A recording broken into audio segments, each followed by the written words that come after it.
بسم اللہ الرحمن الرحیم۔ السلام علیکم۔ کیا ایمان کے دل میں داخل ہونے کا یہ مطلب ہے کہ انسان گناہ نہیں کرتا؟ نہیں، انسان خطائیں کرتا ہے لیکن اس کا دل فوراً اسے ملامت کرتا ہے، اسے احساس ہو جاتا ہے۔ غیبت کرنے کے بعد فوراً اسے دل میں الارم بجتا ہے۔ اس الارم کا بجنا انسان کے ایمان کی نشانی ہے۔ اس لیے جب گناہ ہو جائے تو فوراً توبہ کریں اور کوئی نیکی کر لیں۔ نیکیاں گناہوں کو مٹا دیتی ہیں۔ ایمان یہی ہے۔ ایمان کا مطلب یہ نہیں ہے کہ ہم پرفیکٹ ہو جائیں گے، بلکہ یہ ہے کہ ہم خود کو بار بار راہ راست پر لاتے رہیں گے۔ اس لیے اپنی حدوں میں رہنا سیکھو۔ حد میں رہنا اللہ تعالیٰ کی بہت بڑی نعمت ہے، کیونکہ پانی جب حد سے بڑھ جائے تو طوفان بن جاتا ہے، اور انسان جب حد سے بڑھ جائے تو شیطان بن جاتا ہے۔ آج انشاءاللہ سورہ شمس کی آیت نمبر 10 سے سٹارٹ کرتے ہیں۔ اس کا ترجمہ اور تفسیر تفہیم القرآن سے بیان کروں گی، جو اہل سنت جماعت کے لیے ہے۔ اعوذ باللہ من الشیطان الرجیم، بسم اللہ الرحمن الرحیم۔ اور نامراد ہوا وہ جس نے اس کو دبا دیا۔ اس کی تفسیر ہے، یہ ہے وہ بات جس پر ان چیزوں کی قسم کھائی گئی ہے جو پچھلی آیات میں مذکور ہوئی ہیں۔ اب غور کیجئے کہ وہ چیزیں اس پر کس طرح دلالت کرتی ہیں۔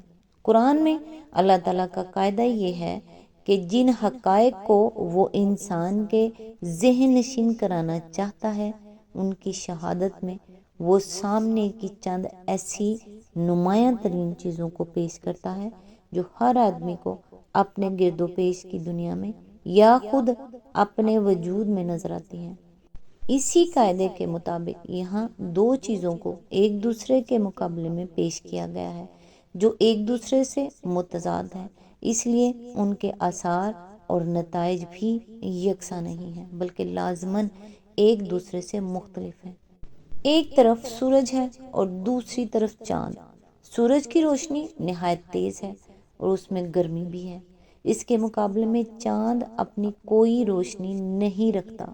سورج کی موجودگی میں وہ آسمان پر موجود بھی ہو تو بے نور ہوتا ہے۔ وہ اس وقت چمکتا ہے جب سورج چھپ جائے، اور اس وقت بھی اس کی روشنی نہ اتنی تیز ہوتی ہے کہ رات کو دن بنا دے، نہ اس میں کوئی گرمی ہوتی ہے کہ وہ کام کر سکے جو سورج کی گرمی کرتی ہے، لیکن اس کے اپنے کچھ اثرات ہیں جو سورج کے اثرات سے بالکل مختلف ہوتے ہیں۔ اسی طرح ایک طرف دن ہے اور دوسری طرف رات، دونوں ایک دوسرے کی ضد ہیں۔ دونوں کے اثرات اور نتائج باہم اس قدر مختلف ہیں کہ کوئی ان کو یکساں نہیں کہہ سکتا۔ حتیٰ کہ ایک بے وقوف سے بے وقوف آدمی کے لیے بھی یہ کہنا ممکن نہیں ہے کہ رات ہوئی تو کیا اور دن ہوا تو کیا، کسی سے کوئی فرق نہیں پڑتا۔ اسی طرح ایک طرف آسمان ہے جسے خالق نے بلند اٹھایا ہے، اور دوسری طرف زمین ہے جسے پیدا کرنے والے نے آسمان کے نیچے فرش کی طرح بچھا دیا ہے۔ دونوں اگرچہ ایک ہی کائنات اور اس کے نظام اور اس کی مصلحتوں کی خدمت کر رہے ہیں، لیکن دونوں کے کام اور ان کے اثرات و نتائج میں زمین و آسمان کا فرق ہے۔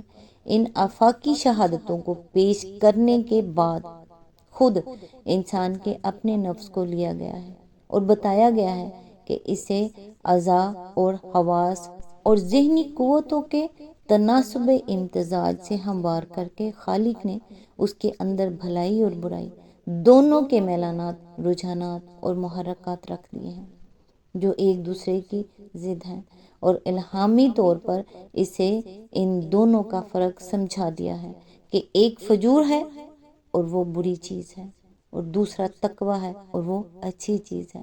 اب اگر سورج اور چاند، دن اور رات، زمین اور آسمان یکساں نہیں ہیں، بلکہ ان کے اثرات اور نتائج ایک دوسرے سے لازماً مختلف ہیں، تو نفس کا فجور اور تقوی دونوں ایک دوسرے کے ضد ہونے کے باوجود یکساں کیسے ہو سکتے ہیں؟ انسان خود اس دنیا میں بھی نیکی اور بدی کو یکساں نہیں سمجھتا اور نہیں مانتا، خواہ اس نے اپنے بنائے ہوئے فلسفوں کی روح سے خیر و شر کے کچھ بھی معیار تجویز کر لیے ہوں۔ بہرحال جس چیز کو بھی وہ نیکی سمجھتا ہے اس کے متعلق وہ یہ رائے رکھتا ہے کہ وہ قابل قدر ہے، تعریف اور صلے اور انعام کے مستحق ہے، بخلاف اس کے جس چیز کو بھی وہ بدی سمجھتا ہے اس کے بارے میں اس کی اپنی بے لاگ رائے یہ ہے کہ وہ مذمت اور سزا کی مستحق ہے۔ لیکن اصل فیصلہ انسان کے ہاتھ میں نہیں ہے بلکہ اس خالق کے ہاتھ میں ہے جس نے انسان کا فجور اور تقوی اس پر الہام کیا ہے۔ فجور وہی ہے جو خالق کے نزدیک فجور ہے اور تقوی وہی ہے جو اس کے نزدیک تقوی ہے، اور خالق کے ہاں ان دونوں کے دو الگ نتائج ہیں۔ ایک کا نتیجہ یہ ہے کہ جو اپنے نفس کا تزکیہ کرے وہ فلاح پائے، اور دوسرے کا نتیجہ یہ ہے کہ جو اپنے نفس کو دبا دے وہ نامراد ہو۔ تزکیہ کے معنی ہے پاک کرنا، ابھارنا اور نشو و نما دینا۔ سیاق و سباق سے اس کا صاف مطلب یہ ہے کہ جو اپنے نفس کو فجور سے پاک کرے، اس کو ابھار کر تقوی کی بلندی پر لے جائے اور اس کے اندر بھلائی کو نشو و نما دے، وہ فلاح پائے گا۔ اس کے مقابلے میں دساہا کا لفظ استعمال کیا گیا ہے جس کا مصدر تدسیہ ہے۔ تدسیہ کے معنی دبانے، چھپانے، اغوا کرنے اور گمراہ کر دینے کے ہیں۔ سیاق و سباق سے اس کا مطلب بھی واضح ہو جاتا ہے کہ وہ شخص نامراد ہوگا جو اپنے نفس کے اندر پائے جانے والی نیکی کے رجحانات کو ابھارنے اور نشو و نما دینے کے بجائے ان کو دبا دے، اس کو بہکا کر برائی کے رجحانات کی طرف لے جائے اور فجور کو اس پر اتنا غالب کر دے کہ تقوی اس کے نیچے اس طرح چھپ کر رہ جائے جیسے ایک لاش قبر پر مٹی ڈال دینے کے بعد چھپ جاتی ہے۔ بعض مفسرین نے اس آیت کے معنی یہ بیان کیے ہیں کہ قد افلاح من زکا اللہ نفسا وقد خاب من دساللہ نفسا، یعنی فلاح پا گیا وہ جس کے نفس کو اللہ نے پاک کر دیا، اور نامراد ہوا وہ جس کے نفس کو اللہ نے دبا دیا۔ لیکن یہ تفسیر اول تو زبان کے لحاظ سے قرآن کے طرز بیان کے خلاف ہے، کیونکہ اگر اللہ تعالیٰ کو یہی بات کہنی مقصود ہوتی تو وہ یوں فرماتا کہ قد افلحت من زکا اللہ وقد خابت من دسہ اللہ، یعنی فلاح پا گیا وہ نفس جس کو اللہ نے پاک کر دیا اور نامراد ہو گیا وہ نفس جس کو اللہ نے دبا دیا۔ دوسرے یہ تفسیر اسی موضوع پر قرآن کے دوسرے بیانات سے ٹکراتی ہے۔ سورہ اعلیٰ میں اللہ تعالیٰ کا ارشاد ہے قد افلح من تزکا، یعنی فلاح پا گیا وہ جس نے پاکیزگی اختیار کی۔ آیت نمبر 14 سورہ عبس میں اللہ تعالیٰ نے رسول اللہ صلی اللہ علیہ وآلہ وسلم کو خطاب کر کے فرمایا وما علیک اللہ یزکا، یعنی اور تم پر کیا ذمہ داری ہے اگر وہ پاکیزگی اختیار نہ کرے۔ ان دونوں آیتوں میں پاکیزگی اختیار کرنا بندے کا فعل قرار دیا گیا ہے۔ اس کے علاوہ قرآن میں جگہ جگہ یہ حقیقت بیان کی گئی ہے کہ اس دنیا میں انسان کا امتحان لیا جا رہا ہے۔ مثلا سورہ دہر میں فرمایا ہم نے انسان کو ایک مخلوط نطفے سے پیدا کیا تاکہ اس کی آزمائش کریں، اسی لیے اسے ہم نے سمیع و بصیر بنایا۔ آیت نمبر 2 اور سورہ ملک میں فرمایا جس نے موت اور زندگی کو ایجاد کیا تاکہ تمہیں آزمائے کون تم میں بہتر عمل کرنے والا ہے۔ آیت نمبر 2 اب یہ ظاہر ہے کہ امتحان سرے سے ہی بے معنی ہو جاتا ہے اگر امتحان لینے والا پہلے ہی ایک امیدوار کو ابھار دے اور دوسرے کو دبا دے۔ اس لیے صحیح تفسیر وہی ہے جو قتادہ، اکرمہ، مجاہد اور سعید بن جبیر نے بیان کی ہے کہ زکہا اور دسہا کا فاعل بندہ ہے نہ کہ خدا۔